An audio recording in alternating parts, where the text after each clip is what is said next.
우리는 지난주부터 새로운 주제인 하늘에 관한 진리를 공부하고 있는데요.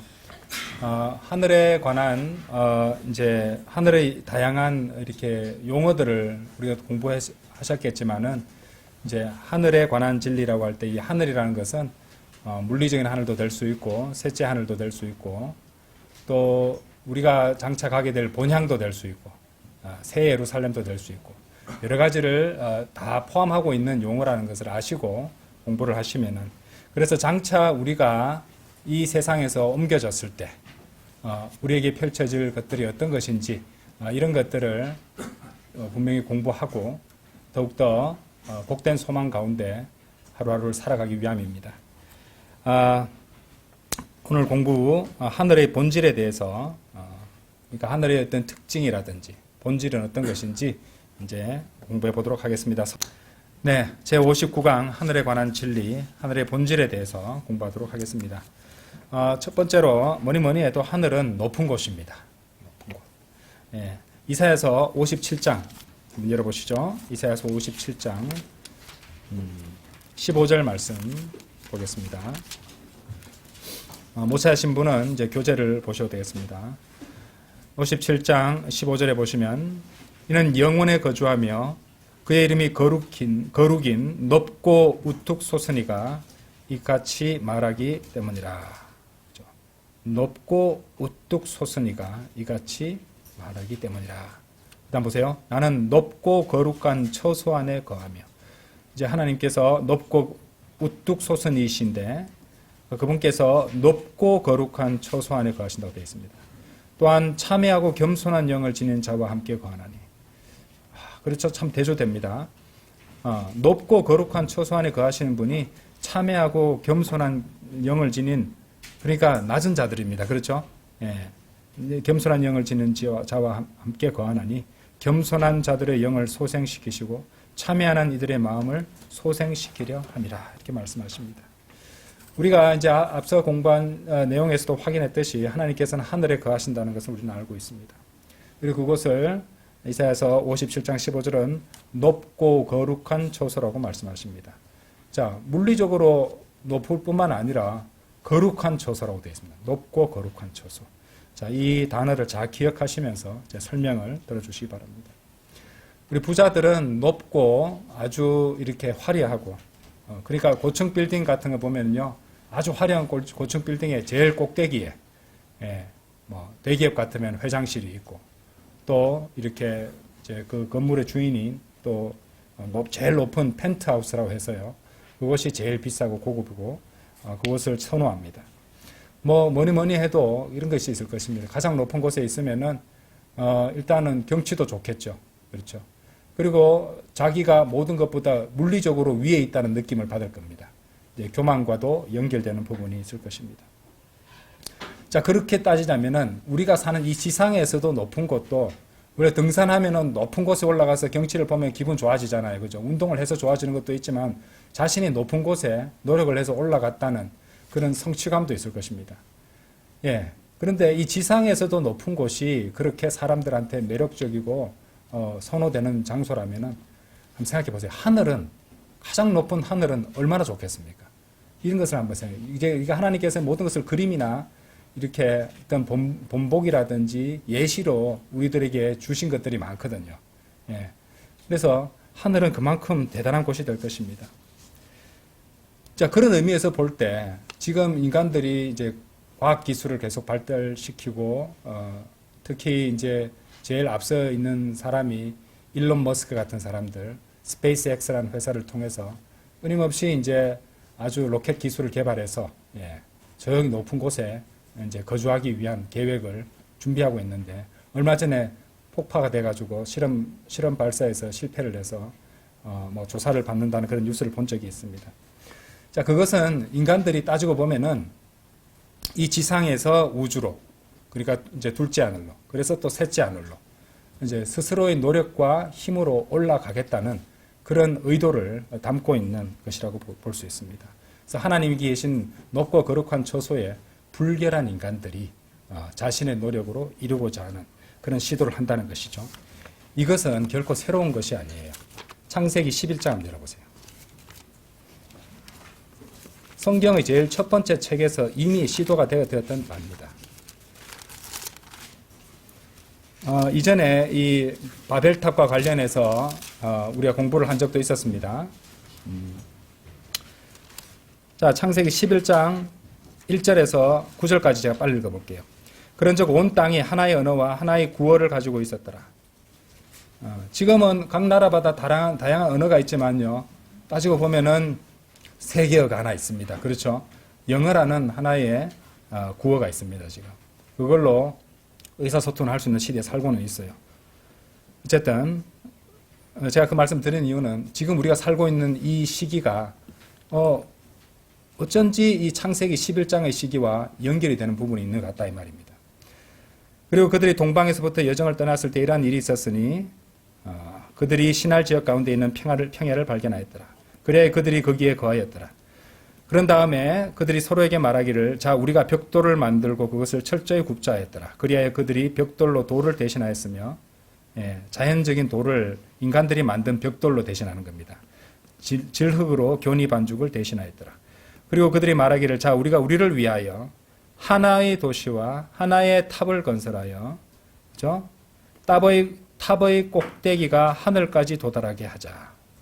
그리고 우리가 온 땅의 표면에 널리 흩어지지 않도록 우리가 우리를 위하여 하나의 이름을 만들자 하였더라. 이에 주께서 사람들의 자녀들이 건설한 그 도시와 그 탑을 보려고 내려오셨더라. 그러고 나서 주께서 이같이 말씀하셨느니라. 보라 백성이 하나요 그들이 모두 하나의 언어를 가지고 있기에 그들이 이 일을 하기 시작하였도다. 그런즉 이제 그들이 하려고 구상해온 것은 아무것도 저지되지 않을 것이라. 그러니까 하나님께서 그들이 그것을 이뤄낼 수 있을 가능성을 인정하신 것입니다. 그렇죠? 그것이 하나의 언어가 있었기 때문이라 말하는데 여러분 잘 아시겠지만 세계 항공사들은 공통된 언어가 있습니다. 영어입니다. 영어로 다 합니다. 예. 그렇죠? 하늘과 연관된 그 항공사들 말입니다. 자, 우리가 내려가자. 그리고 거기서 그들의 언어를 혼란스럽게 하여 그들이 서로의 구어를 이해하지 못하도록 하자. 그렇게 하여 주께서 그들을 거기서부터 온 땅의 표면 위에 널리 흩으셨더라. 그들이 그 도시를 건설하는 것을 그만두었더라. 그러므로 그곳의 이름이 바벨이라 불렸더라. 이는 주께서 온 땅의 언어를 그곳에서 혼란시킨 까닭이라. 그리하여 거기서부터 주께서 그들을 온 땅의 표면에 널리 흩으셨더라. 이렇게 되어 있습니다. 자, 이 인간들이 하나의 언어를 가지고 함께 모여서 지금도 영어가 있고 세계 통합을 갖다가 부르짖고 있고 세계 정부를 갖다가 만들려는 그런 시도들이 있고 하는 그런 시기와 연결이 되잖아요. 그래서 이제 이 사람들은 탑을 쏘아서 하늘에 닿으려고 했는데 이 사람들이 바보입니까?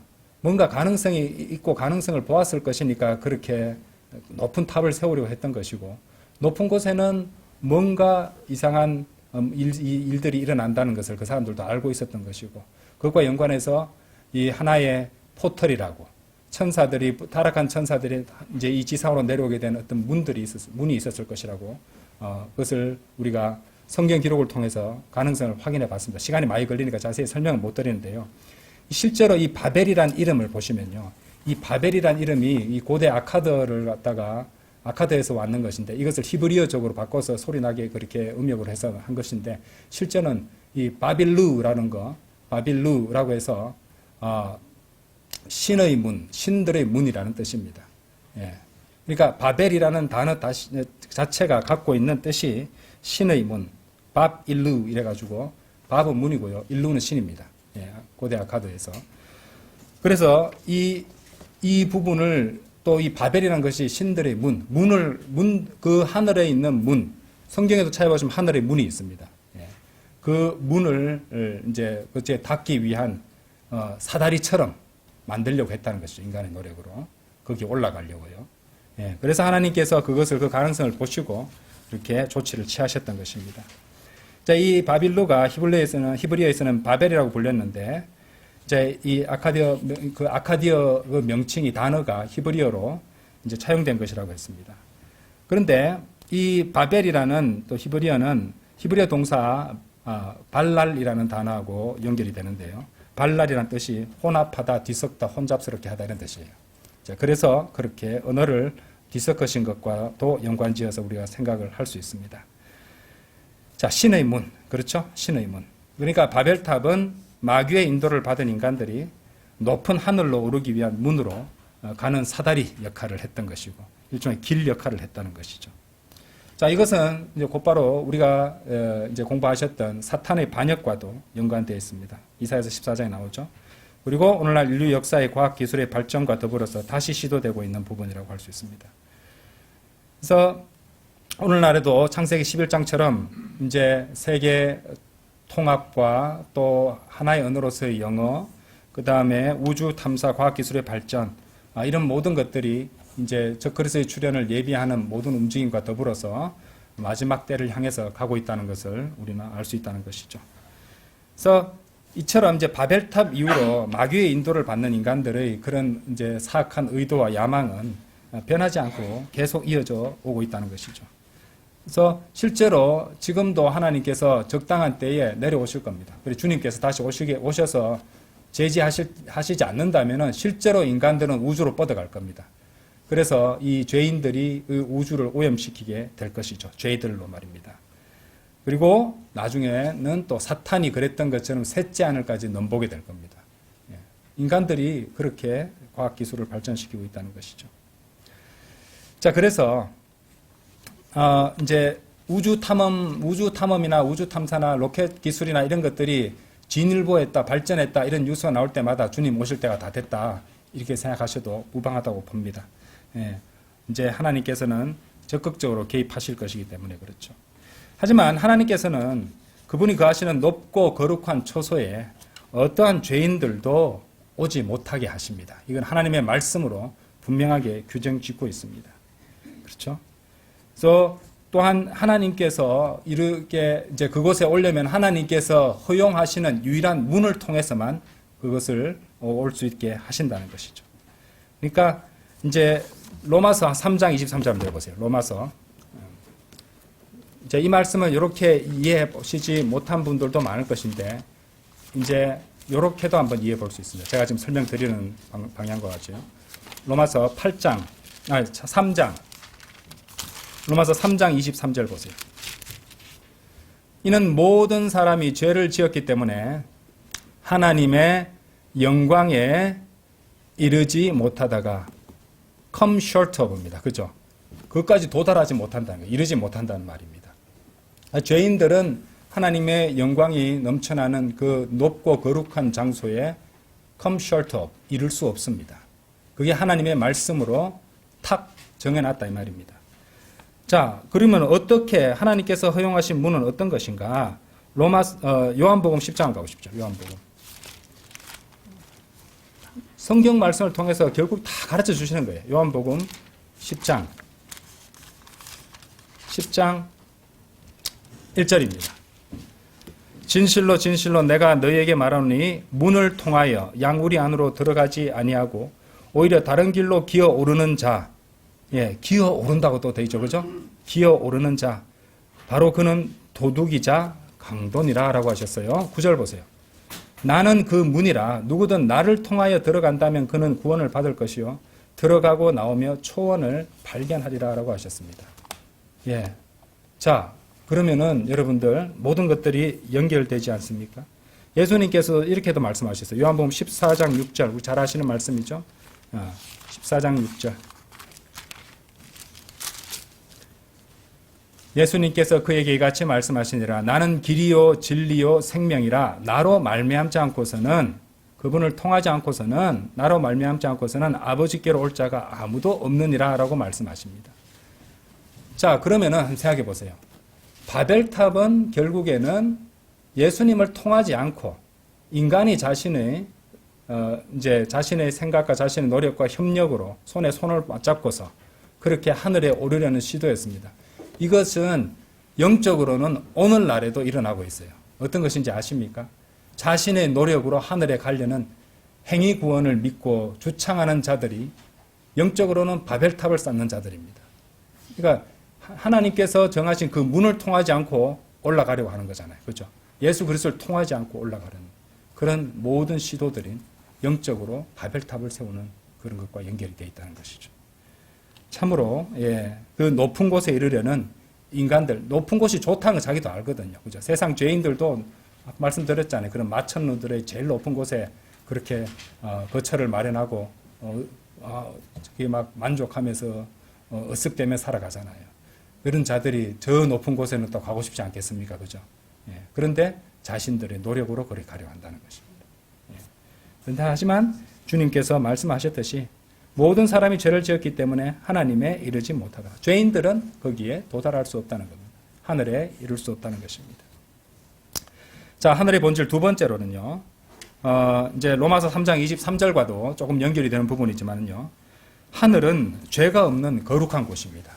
그곳엔 죄가 없습니다, 여러분들. 예. 제가 말씀드렸죠. 러크만 목사님이 주님께서 오시는 것으로 인해서 가장 기쁜 점이 뭐냐면은 주님을 다시 그분의 얼굴을 이제 얼굴과 얼굴로서 만나 뵙게 되는 그런 기쁨이 제일 큰 기쁨이 아니라 주님께서 오시면은 우리 구속받지 않은 몸이 구속받기 때문에 더 이상 주님께 죄 때문에 주님을 상심시키고 실망시켜 드리지 않을 수 있게 되어서 그것이 가장 기쁘다. 이렇게 고백하셨던 적이 있습니다. 그 말 듣고 저는 참 부끄러웠어요. 예. 참 귀한 말씀이다. 귀한 말씀이다. 러크만 목사님 같은 분도 항상 그것을 염두에 두고 살고 계셨구나. 하물며 우리들은 얼마나 더 신경 쓰고 살아야겠습니까? 그런 생각을 했습니다. 자, 시편 20편 한번 열어보세요. 시편 20편.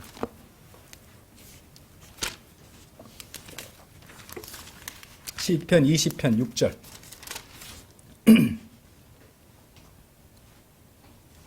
주께서 그분의 기름 부은 자를 구원하시는 것을 이제 나는 아노라.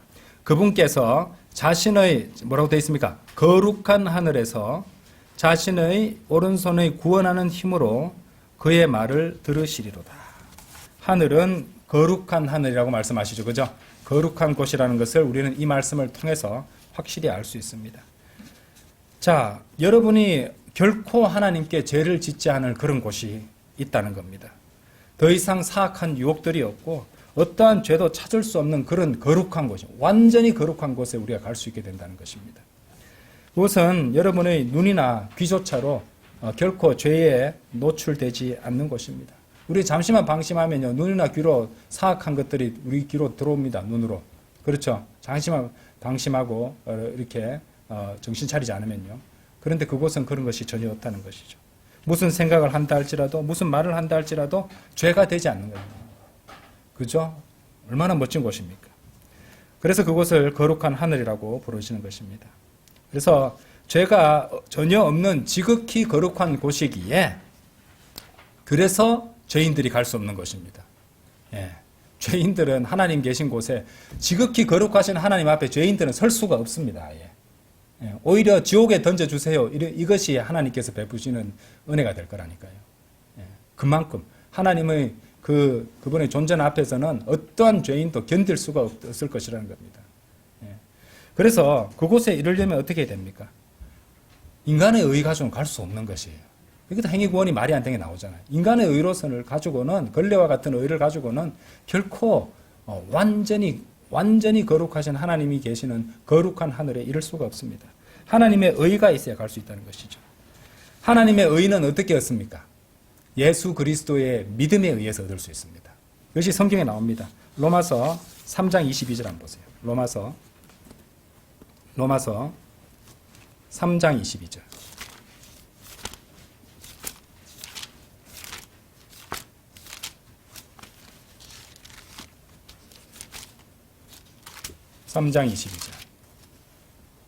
곧 예수 그리스도의 믿음에 의하여 하나님의 의가 모두에게 이르고 믿는 모든 자들 위에 임하느니라. 이는 거기에 차이가 전혀 없기 때문이라. 예수 그리스도의 믿음, 그분께로부터 오는 믿음, 그분께 속한 믿음, 그분을 믿는 믿음, 모든 것들을 포함하는 귀한 표현입니다. 예수 그리스도의 믿음이다 하면. 그죠? 하나님의 말씀을 통해서 또 그 예수 그리스도의 믿음을 우리가 받을 수가 있고, 그것을 우리가 발휘할 때, 자유의지로 발휘할 때 우리는 예수 그리스도의 믿음으로 말미암아 은혜로 구원을 받을 수 있게 된다는 것입니다. 어려운 거 없죠? 예, 분명한 사실입니다. 그렇죠? 그래서 이 부분을 통해서 우리가 예수 그리스도의 믿음에 의하여, 그 다음 뭐라고 되어 있습니까? 하나님의 의가 모두에게 이른다는 겁니다. 그죠? 그 하나님의 의를 소유한 사람이 하나님의 영광에 이를 수 있게 된다는 거예요. 그죠? 우리의 공로로 된다는 것은 아무것도 없습니다. 예. 그렇죠? 그렇기 때문에 지극히 거룩한 하늘에는 하나님의 의가 없이는 그곳에 어느 누구도 갈 수 없다는 것. 구원받은 성도들만 그곳에 갈 수 있다는 것입니다. 자, 세 번째로 하늘은요, 밤이나 어둠이 없는 곳입니다. 예.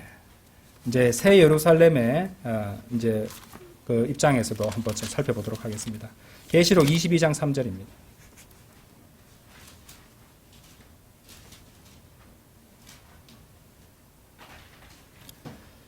계시록 22장 3절. 그리고 더 이상 저주가 없으리니 오직 하나님의 보좌 곧 어린 양의 보좌가 그곳 안에 있을 것이요 그분의 종들이 그분을 섬길 것이라. 또한 그들은 그분의 얼굴을 볼 것이요 그분의 이름이 그들의 이마 안에 있으리라. 5절 잘 보세요. 그리고 거기에는 밤이 전혀 없으리라. 그런즉 그들은 불빛도 햇빛도 필요하지 않느니라. 이는 주 하나님께서 그들에게 빛을 주시며 그들이 영원 무궁토록 통치할 것이기 때문이라 말씀하십니다. 그러니까 하늘은요, 우리가 알 수 있는 것은 뭡니까? 어둠이 그리고 밤이 전혀 없는 곳입니다. 하나님께서 빛이시니까 있을 수가 없죠. 그렇죠? 네, 그건 당연한 얘기입니다. 어둠을 좋아하는 사람은 잘 없을 것입니다. 근데 혹 가다 보면은 밤이 좋다는 사람도 있긴 있어요. 근데 밤이 좋다는 사람도 왜 밤을 좋아하냐 하냐면은 빛이 하나도 없는 그런 암흑을 좋아한다는 것이 아니라 밤에 이렇게 여러 가지 도시를 장식하는 아름다운 별빛들, 야경들이 좋다는 의미에서 밤을 좋다고 할 거예요. 정말 밤과 어둠을 좋아하는 사람은요, 그냥 안대를, 빛이 전혀 새어 들어가지 않는 안대를 하고 있는 걸 좋아하는 거하고 똑같습니다. 여러분들 그 지하실에 빛 창문이 없는 지하실 같은 데 내려가서 문을 꼭 닫아버리면은요, 눈을 뜨고 있으나 눈을 감고 있으나 아무것도 안 보입니다. 예. 그런 걸 좋아하는 사람이 어디 있습니까? 아무도 없죠. 그렇죠? 예. 자, 밤에 무슨 조명들이 아름답고 별빛이 아름답고 달은 또 얼마나 아름다운가 이런 의미에서 밤을 좋아한다고 할 수 있으나 어둠을 좋아하는 사람은 없을 것입니다. 그렇죠? 하늘은 참으로 우리가 상상할 수 없으리만큼 참으로 환하고 아름답고 그렇죠? 빛들로 가득 찬 곳이 될 것입니다. 그렇죠? 자, 네 번째로요. 계시록 7장 16절 한번 들어보세요. 계시록 7장 16절. 7장 16절에 보시면 그들은 더 이상 배고프지 아니할 것이요 더 이상 목마르지도 아니할 것이요 해도 그들 위에 어떤 열기도 내리쬐지 아니할 것이라 라고 말씀하십니다. 17절 이는 보좌 한가운데 앉아 계신 어린 양께서 그들을 먹이실 것이요 그들을 살아있는 물들의 원천들로 이끄실 것이기 때문이라. 그런 다음에 하나님께서 그들의 눈에서 모든 눈물들을 닦아내시리라 이렇게 말씀하십니다. 자, 여기서 한번 보세요. 해결되는 문제들이 뭡니까? 배고픔이라는 문제가 해결됩니다. 목마름의 문제가 해결됩니다. 열기와 고통과 눈물이 해결됩니다. 끝내주지 않습니까, 여러분들? 배고픔, 목마름, 그리고 기후 문제, 열기라고 했잖아요. 그죠? 그리고 슬픔, 정서적 문제, 감정적 문제, 그죠? 고통, 이런 것들이 완전히 사라져버리고 해결된 그런 곳이 될 것이라는 것입니다.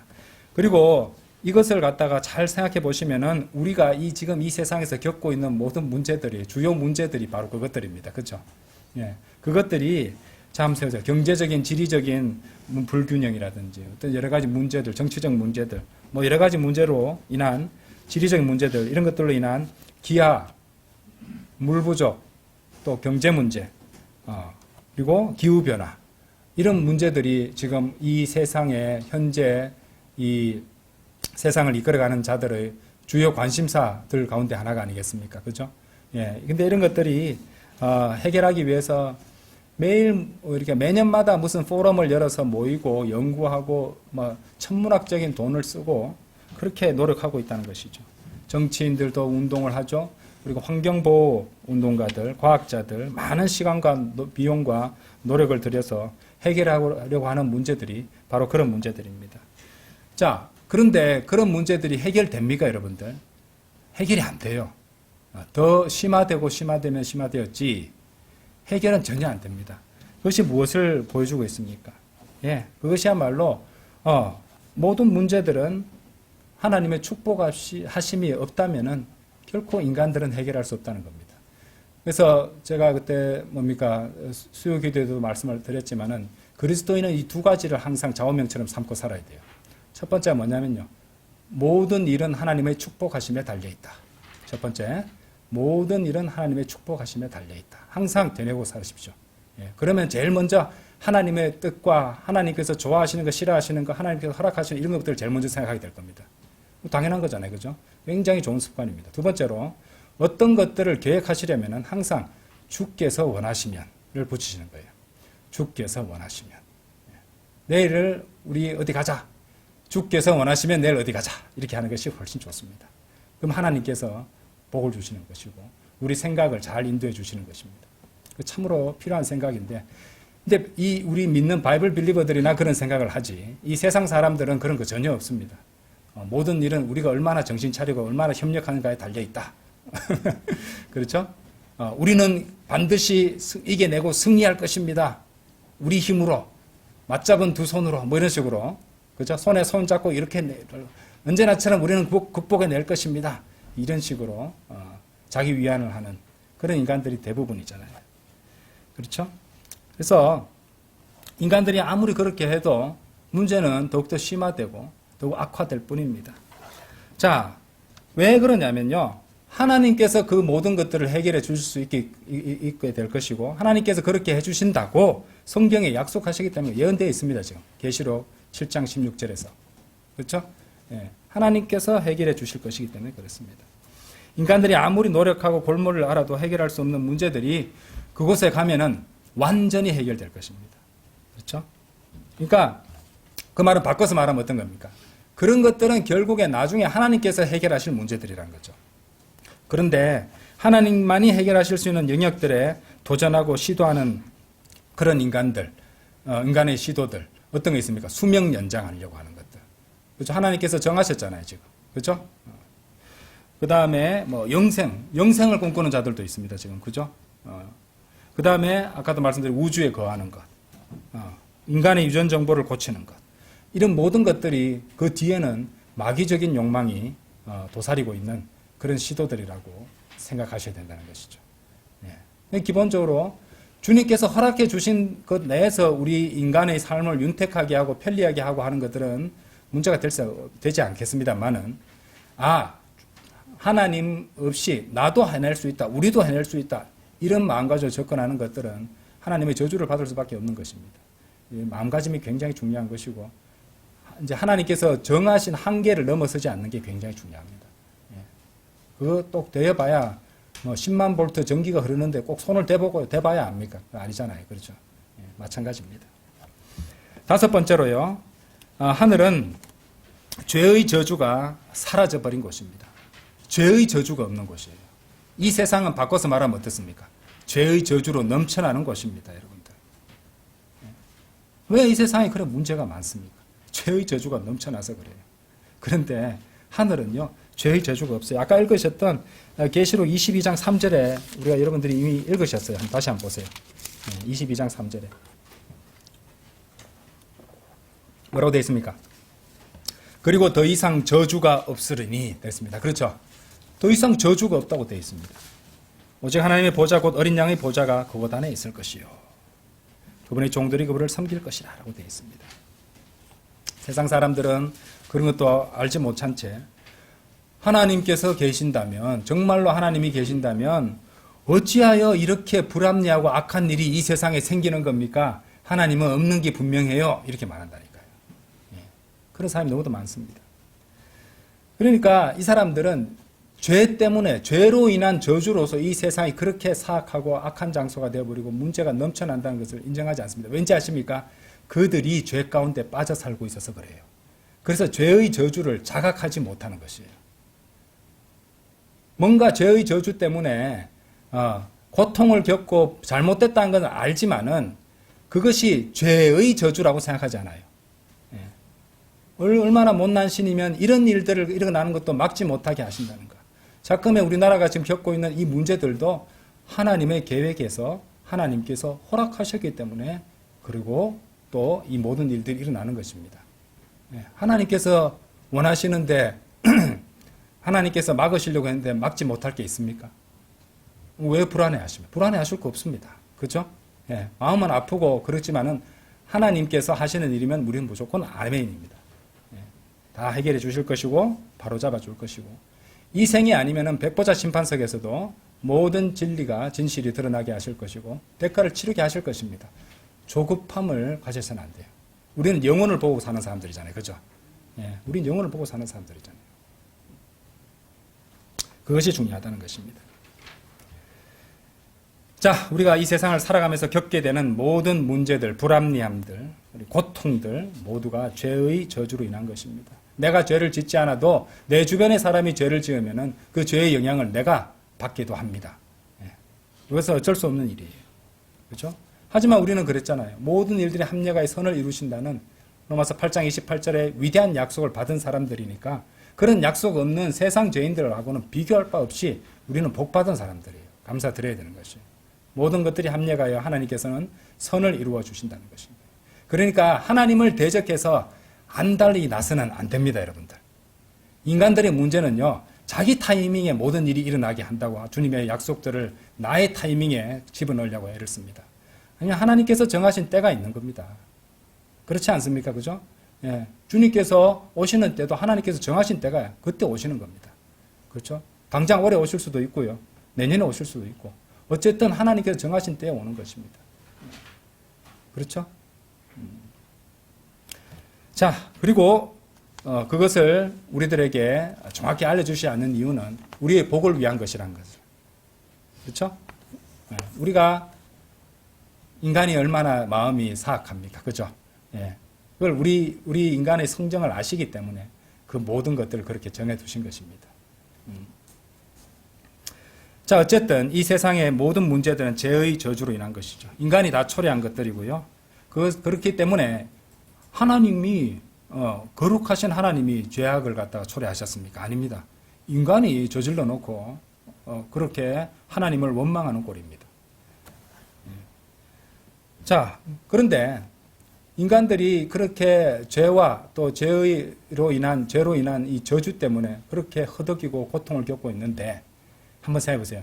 죄의 저주가 사라져버린 하늘 어떻게 했습니까? 완벽하겠죠. 그렇죠? 아무 문제가 없는 것이에요. 하루라도 거기 가서 살아보신다면 결코 이 세상에는 오고 싶지 않을 겁니다. 정말로 그럴 겁니다. 그곳을 사도 바울이 한번 보세요. 주님을 섬기다가 돌에 맞아가 죽어서 셋째 하늘에 갔다 왔잖아요. 그 다음부터는 소위 말하는 그 세상의 정신과 의사들이 보기에는 정신병자처럼 살았을 것입니다. 바울은 그곳에 죽어도 좋다. 나는 그곳에 가는 게 나한테 이득이다. 그런 마음가짐으로 주님을 섬기며 살았던 것입니다. 하지만 근데 남겨져 있는 성도들을 바로 세우기 위해서 늘 노심초사하고 염려하고 기도하면서 자신의 이제 경주를 다 달려갔죠. 그죠? 자기 마음만 같아서는 당장이라도 셋째 하늘로 돌아가고 싶었을 것입니다. 그렇죠? 자, 어쨌든 장차 우리가 가게 될 그곳에는 이 죄의 저주가 더 이상 없는 곳이 될 것입니다. 자, 바꿔 말하면 우리가 이 세상을 살아갈 때도 안 겪어도 되는 죄의 저주에 걸릴 필요는 없습니다. 맞죠? 그러면은 우리가 죄에 대해서 더욱더 주의하는 게 맞습니다. 왜냐하면 죄의 저주가 따라오게 되어 있거든요. 그래서 죄를 최소화시키는 것이 맞아요. 그러면은 안 겪어도 되는 문제들에 노출되지 않는다는 겁니다. 그리고 제가 지금 계속 어떻게 하고 있으면 이 공부는 굉장히 중요한 공부인데 우리하고 동떨어진 하늘만 얘기해 드리는 게 아니에요. 그죠? 주님께서 주신 생각이 이거예요. 하늘을 바라보면서 지금 준비하라는 개념입니다. 지금과 대비를 해보라는 겁니다. 그렇죠? 지금과 대비를 해보라는 겁니다. 그러면은 이 지금 우리가 감당하는 것들이 더욱더 가볍게 여겨질 겁니다. 그렇죠? 그러니까 이 영광의 비중과 영원한 영광의 비중과 비교해 봤을 때 우리가 지금 수고해야 되는 부분들, 감당해야 되는 문제들 이런 것들이 사실은 굉장히 가벼운 것들이라는 것을 그걸 갖다 깨닫기 위해서는 하늘에 대한 소망이 더욱더 커져야 된다는 것입니다. 그렇죠? 자, 6번째로 하늘은요 만족과 기쁨과 즐거움이 넘치는 것입니다. 여러분들 이 세상에도 이거 있으면 얼마나 행복합니까? 이게 행복 아닙니까? 이게 해피니스잖아요.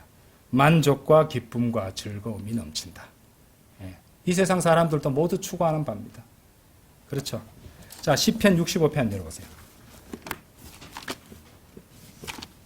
시편 65편.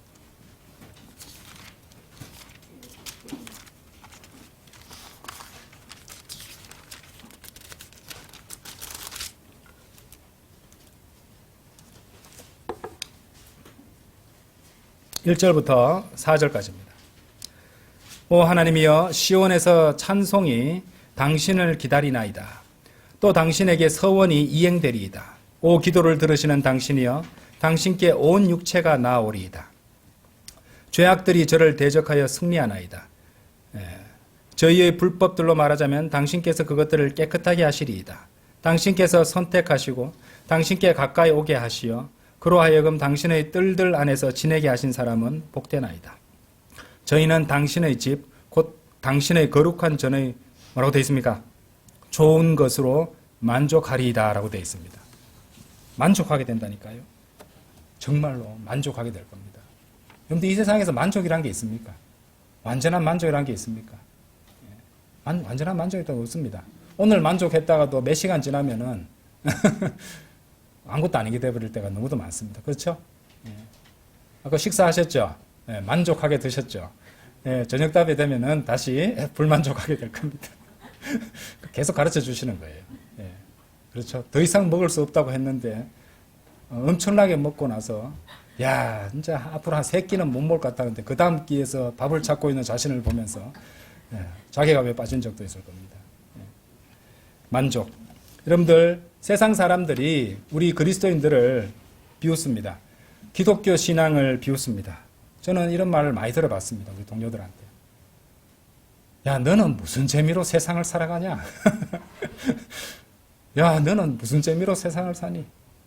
너는 골프도 안 치고 술도 안 먹고 노래방도 안 가고 무슨 재미로 세상을 사니? 야 너 담배도 안 펴. 야 담배라도 펴라. 그죠? 근데 이 세상 사람들은 그런 것을 통해서 인생을 살아가려고 해요. 세상적 쾌락을 그런 것을 통해서 얻으려고 합니다. 그러니까 인간은 그런 만족과 즐거움을 은연중에 찾고 있다는 거예요. 그것이 필요하다는 것입니다. 그런데 지금 현재 이 세상에서 인간들에게 주어진 그런 즐거움과 기쁨이라는 것은 신기루와 같아요. 그냥 잠시 있다 사라지는 안개와도 같습니다. 그러니까 덧없는 그런 쾌락과 즐거움을 사람들은 부단히 잡으려고 돈과 시간을 갖다 계속 쓰는데 잡을 수가 없다는 것이죠. 거기에 내가 도달했다고 생각하는 순간 신기루처럼 저 앞에 가 있습니다. 또 부단히 돈을 모아서 또 해야지 거기에 도달한다고 생각했는데 도달한 순간 또 저만큼 가 있다는 것이죠. 그렇죠. 끝이 없습니다. 끝이. 그래서 이런 것들은 결국엔 사람들로 하여금 귀중한 시간을 낭비하게 만든다는 것이죠. 결국에서 만족을 위해서 그냥 행복입니다. 사람들 행복이라 보통 얘기합니다. 나도 좀 행복하면 안 돼? 나는 행복하면 안 돼? 뭐 이런 식으로 말입니다. 그 사람들이 말하는 행복이라는 것은 그냥 잘 먹고 잘 입고 좋은 데 살고 좋은 차 몰고 이런 것들이 대부분입니다. 그렇죠? 이제 그런 것들을 추구하지만은 결국에는 덧없다는 것을 도달한 순간 깨닫게 된다는 것이죠. 자, 인간들에게 한번 생각해 보세요. 하나님께서 각 사람에게 저마다 살아갈 인생의 시간을 주십니다. 이 사람이 태어날 때. 그러면 그 사람이 하나님께로부터 받은 그 일생이라는 시간은 진리를 깨닫고 구원받고 주님을 섬기라고 주신 시간입니다. 이것을 사람들 생각하지 않아요. 근데 그 대신에 대다수 사람들은요, 결국 인생 자체가 어디에 투자되느냐 하면은 그냥 행복을 누리기 위한 삶으로 귀결됩니다. 나중에 네가 원하는 걸 하고 네가 좋은 집에 살고 네가 많은 돈을 벌어서 하고 싶은 걸 하기 위해서는 공부 열심히 해야 돼. 좋은 대학 가야 돼. 좋은 직장 가야 돼. 좋은 배우자를 만나야 돼. 자녀들도 잘 낳아야 돼. 뭐 이런 식입니다. 전부 다. 그 인생 자체가 그냥 행복, 만족을 위해서 그냥 다 사용되고 있다는 것이죠. 하나님께서 주시는 기쁨과 만족을 위에서 사는 사람은 찾아보기가 힘듭니다, 여러분들. 그렇죠? 그렇게 구원받고 진리를 찾아 주님을 섬기라고 주신 인생을 낭비한 다음에 그들은 불쌍하게도 그들의 혼은 지옥으로 던져지게 된다는 것이죠. 하지만 구원받은 우리들의 끝에는요, 세상이 결코 줄 수 없는 영원한 만족과 기쁨이 기다리고 있는 것입니다. 사실 시편 65편의 문맥은요, 이스라엘 민족이 천년왕국으로 하나님과 더불어 들어갈 때 만족을 얻게 된다는 그 얘기입니다. 교리적으로 봤을 때는. 그런데 그것이 하늘과 무슨 상관이 있냐고 말하신다면 한번 더 생각해 보시기 바랍니다. 지상에 눈에 보이게 드러날 주님이 왕이 되시는 그런 하늘의 왕국이 그렇게 아름답고 만족스러운 왕국이 될 것이라면, 그렇죠? 하나님이 거하시는 하늘은 얼마나 더 훌륭하고 더 좋고 더 만족스럽겠습니까? 이 얘기입니다. 제 포인트는. 훨씬 더더욱 아름답고 기쁘며 만족스러울 것입니다. 그 차이가 어느 정도 하면요, 저는 이렇게 표현해 볼게요. 천년과 영원의 차이. 맞잖아요. 천년왕국이니까. 그죠? 그만큼 하늘은 놀라운 곳이 될 거라는 겁니다. 비교할 바가 못 된다는 것입니다. 에스겔도 보면 천년왕국 성전이 나오잖아요. 그죠? 그것도 하나의 그림으로 보여주시는 것이에요. 예시로서. 새 예루살렘에 대한 것을 말입니다. 그러니까 참으로 놀랍고 만족스럽고 기쁘고 그럴 것입니다.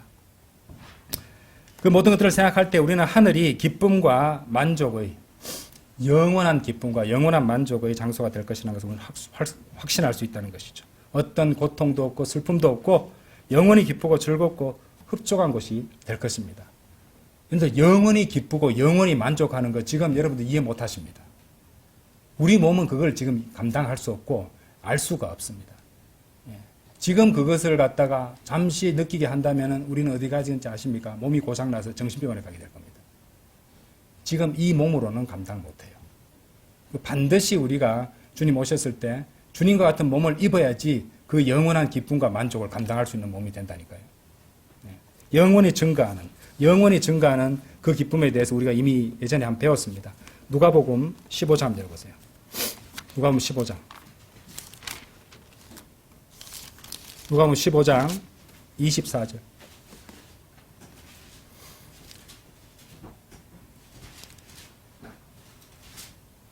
이는 나의 이 아들이 죽었다가 다시 살아났기 때문이라. 그는 잃어버린 바 되었다가 찾은 바 되었도다. 그러자 그들이 뭐라고 되세요? 즐거워하기 시작하였느니라. 그 뒤로 받을 때 그 즐거움이 끝났단 말이 안 나옵니다. 그래서 러크만 목사님은 이 부분을 주석하시면서 이 부분이야말로 이 하늘에서 우리가 누리게 될 그 영원한 끝이 없는 즐거움의 그림이 되는 대목이다. 이렇게 주석한 바 있습니다. 그렇죠? 아버지의 집으로 돌아온 탕자와 더불어 아버지가 즐거워하기 시작했단 말입니다. 그렇죠? 사실 우리들은 모두가 탕자 아닙니까? 완벽하게 주님의 뜻 가운데 살아가고자 하더라도 우리는 한 번씩 주님을 따라서 순간적으로 또는 며칠에 걸쳐 또는 몇 달에 걸쳐 먼 나라로 떠나가기도 합니다. 영적으로 봤을 때 말입니다. 그리고 아버지의 집으로 우리가 갔을 때 우리의 즐거움은 영원히 증가하리라는 것. 즐거워하기 시작하더라. 끝이 나지 않는 즐거움을 우리는 누리게 된다는 것을 보여주는 말씀도 됩니다. 끝이 없으나, 그러니까 시작은 있으나 끝이 없는 즐거움. 바로 그것이 하늘의 그림이 된다는 것이죠. 끝없이 증가하는 즐거움과 기쁨과 만족함. 그것이 어디 있습니까? 하늘에 있습니다. 하늘에. 이 세상은요, 마약과 술, 섹스와 음식, 교제, 사교, 문화, 영화, 각종 컨텐츠 이런 것들로 인간에게 만족과 즐거움을 약속합니다. 하지만 그것들로는 결코 영원한 즐거움을 얻을 수 없다는 것이죠. 그렇죠? 그리고 마침내 우리는 하늘에서 그것을 얻게 될 것입니다. 그렇죠? 자, 계시록 21장 4절 다시 한번 보세요. 계시록 21장 4절.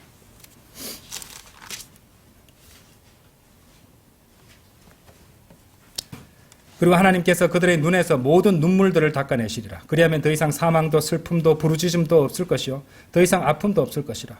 이는 이전 것들이 사라져버렸기 때문이라. 하늘에서 얻게 될 기쁨을 보여주는 말씀이 또 이 말씀도 된다고 봅니다. 어떻습니까? 하나님께서 성경 기록은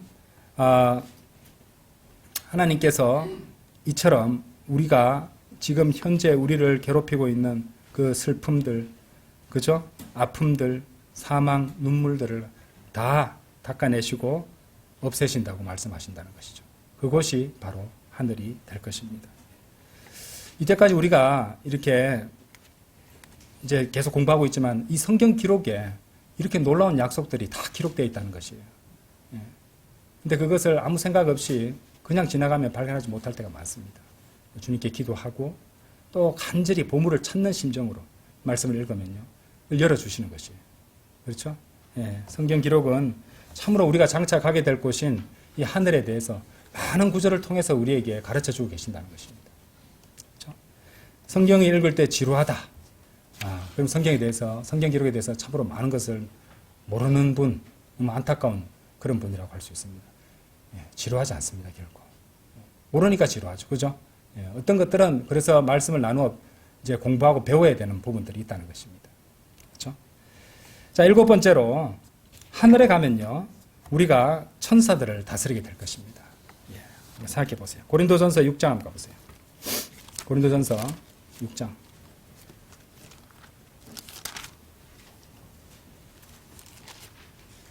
자,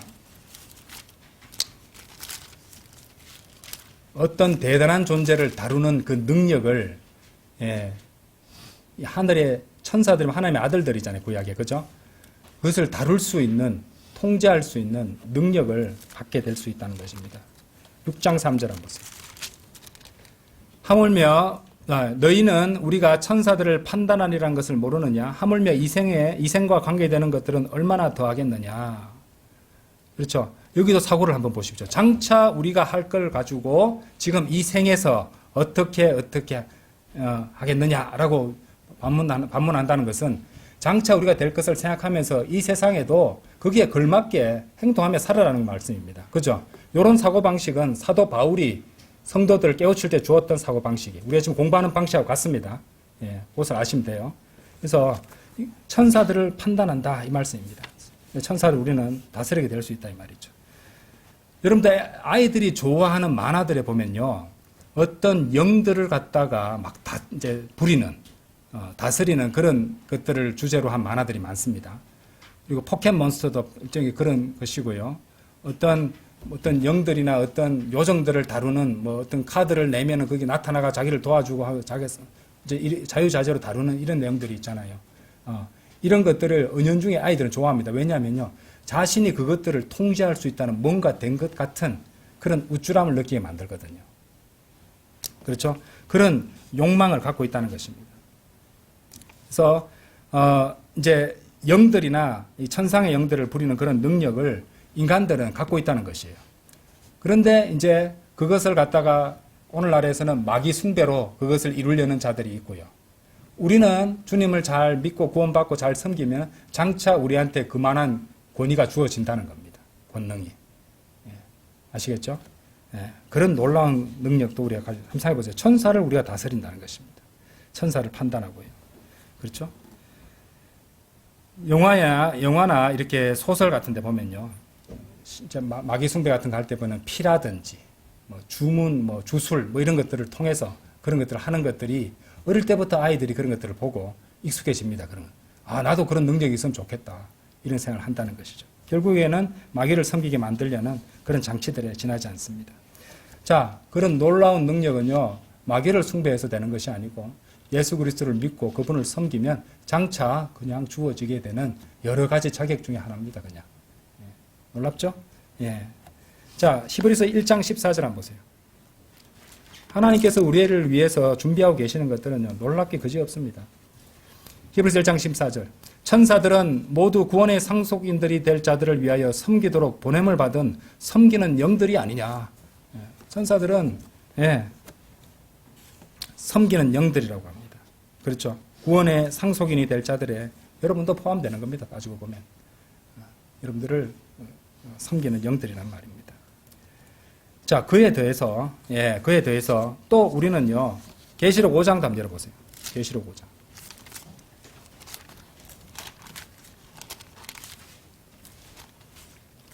계시록 5장 10절. 우리를 우리 하나님과 왕들과 제사장들로 삼으셨기 때문이니이다. 그럼 뭐라고 나옵니까? 그리하여 우리가 뭐라고요? 지상에서 통치하리이다. 놀랍죠?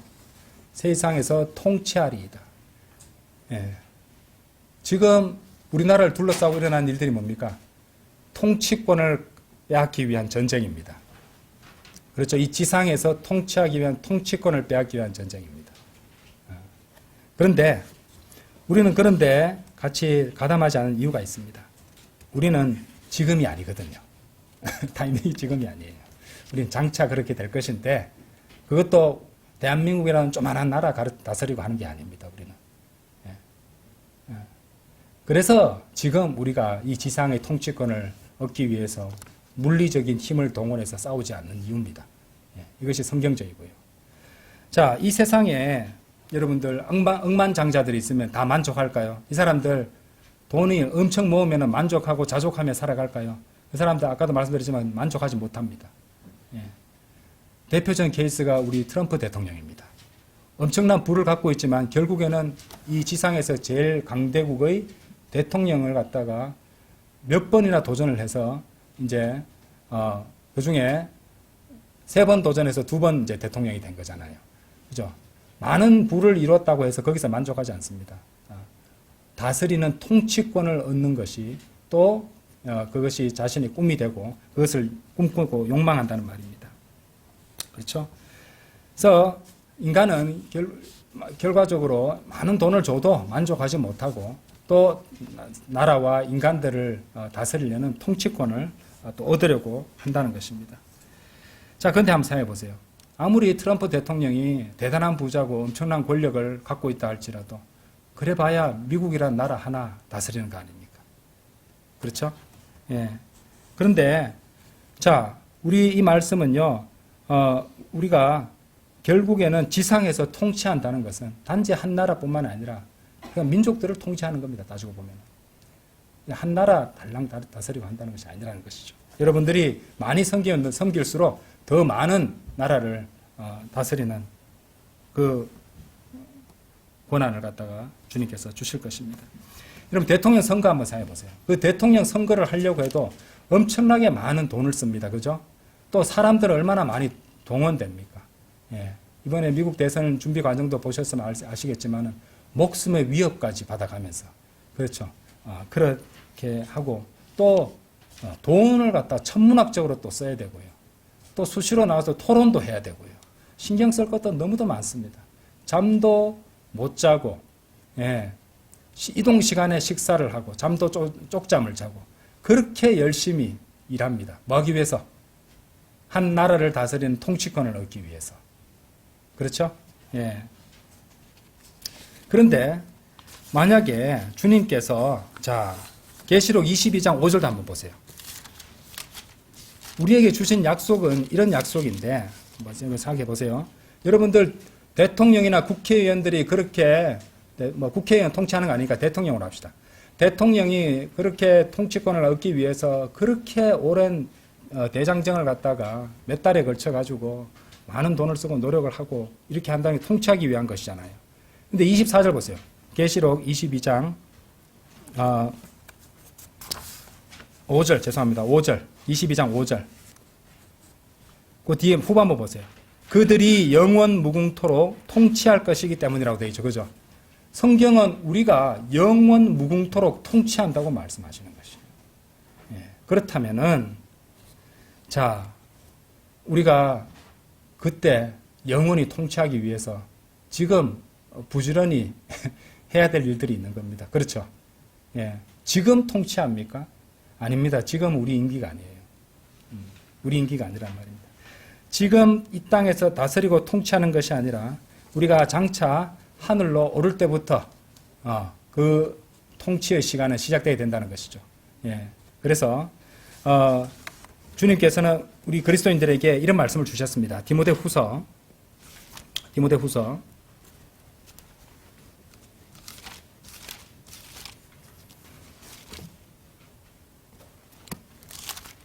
2장 12절. 이제 통치라는 키워드로 찾으시면 나옵니다. 그렇죠? 그래서 하나님 말씀을 정확하게 해석해야 돼요. 그럼 다 연결고리가 다 있기 때문에. 만일 우리가 고통을 견딘다면 우리 역시 그분과 함께 통치하리라. 만일 우리가 그분을 부인한다면 그분 역시 우리를 부인하시리라. 물론 이 말씀은 우리가 주님을 제대로 안 섬기고 부인하면은 우리 구원을 잃는다는 말은 아닙니다. 통치하는 부분에 있어서 우리를 부인하신다는 겁니다. 오해하시면 안 되고요. 자, 이 말씀 무엇이냐? 영어에 이런 말이 있어요. No cross, no crown. 십자가 없이 너는 왕관이 없다. 십자가 없으면 왕관도 없다는 것이죠. 그래서 우리는 그게 제자도잖아요. 자기 십자가를 지고 주님을 따르는 겁니다. 우리가 담당해야 될 역할들이 있다는 것이고, 자기 십자가를 지고 주님을 따르면서 주님께서 우리를 위해서 허락하신 고난들을 우리는 이겨내야 됩니다. 견뎌내야 됩니다. 그러면 장차 어떻게 된다고요? 우리는 통치하게 된다는 것입니다. 그거 꿈꾸십시오. 지금 우리가 통치하려고 하는 거 아니잖아요. 장차 우리는 통치하게 될 것입니다. 그것을 갖다 소망하고 지금 견디고 노력하도록 하나님께서 먼저 기록해 우리에게 가르쳐 주셨으니까요. 그죠? 통치하신다고 한다고 약속하셨으니 그 약속에 걸맞는 성도로서 주님을 섬기고 있어야 될 것입니다. 그렇죠?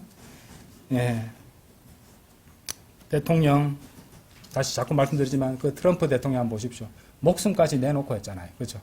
그런 위협이 있음에도 불구하고 굴하지 않고 끝까지 완주해서 결국에 대통령이 되는 거 보십시오. 그죠? 우리도 마찬가지입니다. 우리도 그 미국 대통령은 비할 바도 못합니다. 어디 갖다 대려고 그럽니까? 영원 무궁토록 통치하는 그거 몇 년 돼도 안 하는 걸 가지고. 그죠? 우리는 영원 무궁토록 통치할 사람들이니까 여러 나라들을 다스릴 여러분들이 얼마나 열심히 살아가야 되겠습니까? No cross, no crown입니다. 우리가 고통을 견딘다면 우리 역시 그분과 함께 통치할 것입니다. 다 같이 기도드리겠습니다.